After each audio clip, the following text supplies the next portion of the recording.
মসজিদের সম্মানিত সভাপতি আমাদের মাঝে উপস্থিত আছেন মসজিদ কমিটির সাধারণ সম্পাদক এশিয়া সহ অন্যান্য সদস্যবৃন্দ এবং উপস্থিত আছেন মসজিদের ইমাম সাহেব, আমাদের মাঝে উপস্থিত আছেন 19 নম্বর ওয়ার্ড বিএনপির সাধারণ সম্পাদক আব্দুল আশিক মুক্তার, আমাদের মাঝে উপস্থিত আছেন 19 নম্বর ওয়ার্ড বিএনপির সিনিয়র সহসভাপতি জনাব আদাবুর রহমান, আমাদের মাঝে উপস্থিত আছেন 19 নম্বর ওয়ার্ড বিএনপির সাধারণ সম্পাদক মাসুদ এবং আসসালামু আলাইকুম। আমরা চাই এলাকাতে উন্নয়ন করার বিশ্বাসী, এটা হলো আল্লাহর ঘর। মসজিদ আল্লাহর ঘর, আমাদের কেন্দ্র মসজিদ কর্মগুলির মধ্যে প্রথম মসজিদ। এই মসজিদে আমরা সবাই নামাজ পড়েছি ইনশাআল্লাহ। আজকে গ্রাম বড়দের জনসংখ্যা বাড়াতে মসজিদ হয়ে গেছে আমাদের গ্রামে 7টি মসজিদ। তাই আমি আপনাদের কাছে অনুরোধ করবো এই 7টা মসজিদের মধ্যে শুধু 2 মসজিদে বরাদ্দ পাইনি এবং অলরেডি 5টা মসজিদে বরাদ্দ দিয়েছে। আমাদের এই মসজিদের 1,14,000 টাকা বরাদ্দ দেওয়া হয়েছে এবং টাকা তুলে যে টাকা তুলে আছে ইনশাআল্লাহ। আজকে আমরা চাই এলাকার শান্তি এবং উন্নয়ন, এই জিনিসগুলো আমরা চাই। আমরা চাই পরিষ্কার পরিচ্ছন্নভাবে আমরা চলাফেরা করতে চাই। আমরা এলাকার এই যে আমাদের এখানে একটা মাজার কিন্তু আপনি মাজার হয়নি, মাজার সম্বন্ধে অনেক কথা আছে।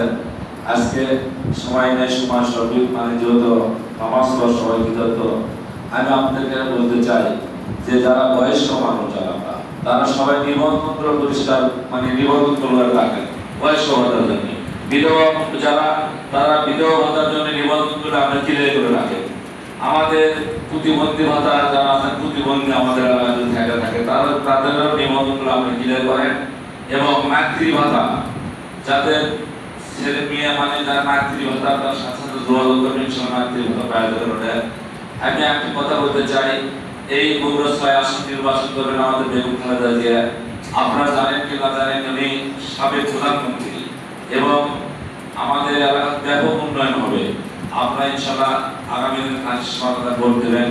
এবং তার পাশাপাশি আরেকটি কথা বলি আপনাদেরকে যে আপনারা আমাদের ফ্যামিলি কার্ড হবে, সব কার্ডগুলো নিয়ে মানুষের নামে হবে। এই কারণে আপনারা বিশেষ করে মা বোনদেরকে কার্ডগুলো এবং ভোটার আইডি পরিষ্কার করে রাখবেন।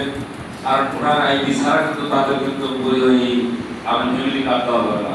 পরে হয়তো বলবেন যে ভাই আমি পাচ্ছি না, ওই জন্য আগে এই দিনগুলো আমার সাথে পরামর্শ করবেন, এই দিনগুলো আপনারা করে রাখেন। আমার বিশ্বাস এখানে ব্যাপক উন্নয়ন হবে। আজকে আমাদের এখানে আমার আরো ভাই বলছে, তাহলে চাচা ডাক্তার সাহেব বলছে যে আমাদের ডেটের দরকার। আশা করি আপনার মধ্যে আগামী অর্থবর্ষে দিন হবে। আর আমার ভাই ছোট ভাই সুইট মাস্টার বলছে যে এই মসজিদে, তাহলে এই মসজিদের আমি বরাদ্দ দেওয়ার চেষ্টা করবো যাতে এই মসজিদের আপনি এসে লাগান তাই ইনশাআল্লাহ। আপনি তো ইতিপূর্বে কথা বলে গিয়েছিলেন যে 50,000 আল্লাহ 1,14,000 টাকা আছে। আশা করি আপনারা আরো বলেন। আর আপনাদের একটা কথা বলি, বিশেষ করে আপনারা আমাদের সবাই দোয়া করবেন আমাদের গ্রামের প্রতিটা মানুষ যাতে আমরা একসঙ্গে চলাফেরা করতে পারি। আর ভালোবাসা মায়া মমতায় আমরা থাকতে পারি। আমরা যাতে কেউ যাতে কোনো আইন হাতে না তুলে নিয়ে আপনারা নিজেরা সাথে সাথে যে কোনো দিনের সমস্যার সাথে সাথে আপনারা তাৎক্ষণিক সেই সমস্যাটা সমাধান করবেন। এবং আপনারা সমাধান না করতে পারলে আমাকে বলবেন, আমরা এসে আমাদের নেতৃবৃন্দ আছে আমরা সবাইকে ইনশাআল্লাহ তখন সেই সমস্যাটা সমাধান করার চেষ্টা করব।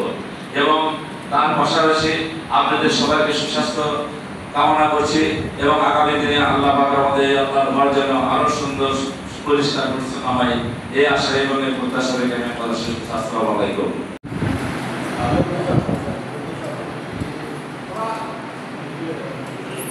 আসলে